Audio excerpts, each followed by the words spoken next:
In the last video, we mentioned about isolated clients. Previously, we had seen that for access points using WEP, we had attacks like the Cafe Latte and the Herte attack, which preyed on isolated clients. Then we discussed that similar things could be done with WPA and wpa2. In fact, it is even easier because it just needs to induce a four-way handshake, and then it's good to go. In this video then, we will be demonstrating such an attack on an isolated client with Airbase NG. But first, let's just take a step back. We are now talking about methods to facilitate dictionary attacks on WPA and wpa2 PSK. So we have seen, for example, how to get the word list, how to find better word lists, and we have seen how we can do a DOF attack to induce a client to do a four-way handshake with an access point. However, if we're unlucky and the client then finds another access point that it can connect to, then it might not always happen, but it's just another tool that we can use. Also, in this video, we will show a demonstration of setting up a fake access point with Airbase NG to induce this isolated client to do a four-way handshake. Even though there's no real access point around, it will think that it has the access point there to communicate with, and so we can capture the handshake which we need. One more thing which we will look at in the next couple of videos would be how to speed up the dictionary attack itself. So besides getting the handshake, we still need to do the dictionary attack. That can be very time consuming. So GPU is a graphics processor unit, and GPUs tend to be better at such computations than CPUs. There are tools like Hashcat that are not just for Wi-Fi, but various kinds of dictionary attacks, and we will show how it can be used for speeding up a dictionary attack as well.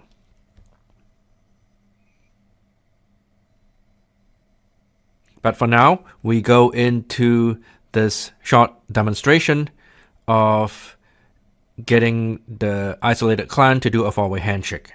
The next thing that we would like to see is what happens when you only have an isolated client. So now we already know that this machine 1994 E4 072171 has the wpa2 PSK. It has the credentials. And imagine now if the access point is not around. How can we make sure that the access point is not around? So we can just turn off our access point. And let's make sure, let's take a look and make sure that the access point indeed is going to go away. Because I'm going to turn it off now. We see it's still on the list because we're scanning through and it's not yet on channel 11.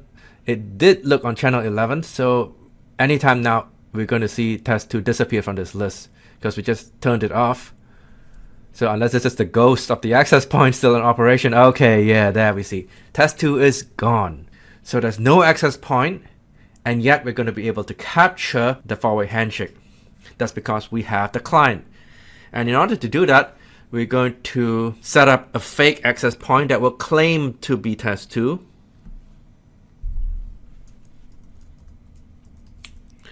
And we'll use Airbase NG to do that. So minus ESSID. And this is the important thing, that the client is looking for test 2. It's going to be sending probes for test 2. We're going to set it up on channel 1, let's say. And so we're going to write to here. What we're going to try to do here is try to capture the handshake. We're also going to look for the probes from the client. Yeah, so we see that the client is probing for test 1 for WEP and then test 2 for WPA2. The interesting point is that it only cares about the ESSID. It doesn't care about the BSSID, so we can change it. It doesn't have to be 00016B60107C. So it can be something like this. Clearly fake, but it doesn't know and doesn't care. And then minus C 1, WLAN 0.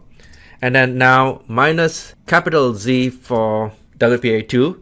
There's a few options that have to do with the kind of encryption. So in this case, we choose option 4, which is CCMP. We will look at the options after this.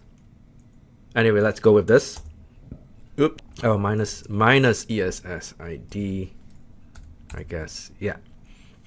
So we see that the station has been probing, couldn't find test 1, couldn't find test 2. But then now we've set up something for test 2. So let's see if it's able to find test 2. And sometimes this has to do with how often the probes will be sent, and it depends on the operating system as well. Speeding up the next 10 to 15 seconds of video. Aha! So there we see it. WPA handshake with AABBCCDDEEFF, this nonsense SSID, but the client didn't know. And so then it associated, and we got this handshake. So success. We had an isolated client and we're able to induce a forward handshake to be captured. Now that we have it, then we can use our usual tools like aircrack NG to try to figure out the passphrase. And as I mentioned, the options, we can see the options I mentioned about the minus capital Z. So let's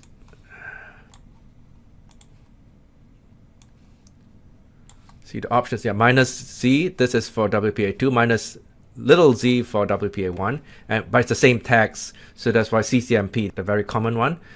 We are using CCMP, and therefore here it's a WPA2 CCMP associated.